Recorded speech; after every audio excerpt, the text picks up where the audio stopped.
Kí ni pàtàkì ẹbọ rírú? Ẹbọ rírú ṣe pàtàkì nínú ìgbésí ayé àwa èèyàn.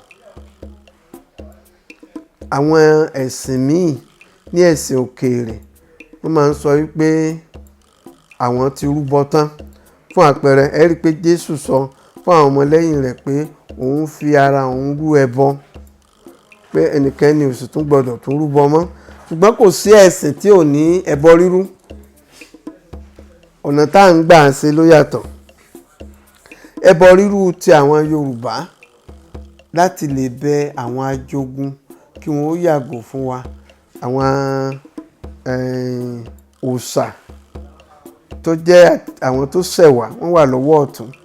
Àwọn ajogun ẹ̀mí àìrí wọ́n wà lọ́wọ́ òsì.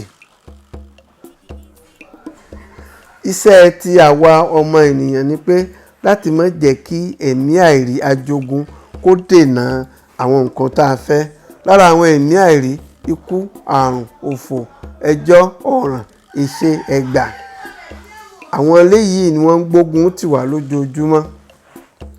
Lóòótọ́ la ti yan ìpín lọ́rùn kan tá a fẹ́ jẹ́ láyé, ṣùgbọ́n ogun tá a fẹ́ dáhùn fúnra Olódùmarè náà ló pàṣẹ wípé a gbọ́dọ̀ máa rú ẹbọ, a sì ṣẹ̀tọ́. Ẹni tó fẹ́ pẹ́ láyé, tó fẹ́ kẹ́mi òun ogun, kì í ṣe pé yóò máa tutọ́ ra wọ́n lásán, yóò ti ṣẹ̀tọ́.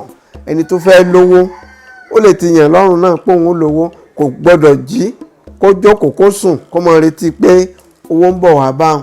Ó gbọ́dọ̀ jí kó ṣiṣẹ́ tọ̀. Lára iṣẹ́ tí à ń ṣe tọ̀ nǹkan tí a fẹ́ gbà là ń pè ní ẹbọ. Ẹbọ ó jẹ́ oògùn téèyàn lè fi sí ojú egbò tí ó sì fi sàn. Gbogbo ìṣòro táwọn èèyàn ní, ẹbọ ni yóò bá wa tán kí ó lè tẹ̀ wá lọ́wọ́. Ẹnikẹ́ni tó bá wá kọ̀ láì ṣe ẹbọ, àní wàhálà. Ìdí tí iṣẹ́ ẹlẹ́gbára èṣù tó fi ṣe pàtàkì nù, torí òun ló wà ní oríta mẹ́ta, ayé àti ọ̀run. Gbogbo nǹkan tí ń tòde ọ̀run bọ̀ wáyé, ọ̀dọ̀ rẹ̀ ni. Gbogbo nǹkan tó ń tilé ayé lọ òde ọ̀run, ọ̀dọ̀ ẹ̀ ni. Ẹni tó rú, ẹni tí ò rú, òun ní máa ń ṣe ìwádìí. Téèyàn bá ti rúbọ, gbogbo oore tí ń wà yóò taari rẹ̀, yóò máa lọ. Bó sì ṣe ẹ̀mí gígùn náà lèèyàn béèrè, téèyàn bá ti ṣe ètùtù, yóò lọ.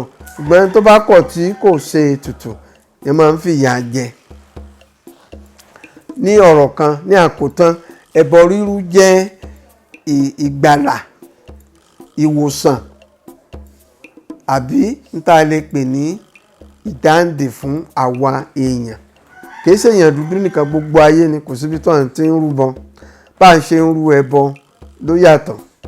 Gbogbo ibi tán máa ń gbẹ́bọ sí àbí tán máa ń ṣe gbogbo ojú kọ̀ọ̀kan tí àwọn ẹ̀mí àìrí ń gbé. Ẹ rí i pé ẹ lè rẹ́bọ lójú ọ̀nà, ẹ lè rẹ́bọ lóríta, ẹ lè rẹ́bọ ní bèbè odò, ẹ lè rẹ́bọ lẹ́yìn gbogbo àwọn ibi tí àwọn ajogun ẹ̀mí àìrí ń gbé láti lè fi wá sílẹ̀. Òun la sì máa ń ṣe. Nígbà tá à ń ṣe iná ẹlẹ́bọ rírú, béèyàn bá ń rúbọ yóò ṣàdúrà ni.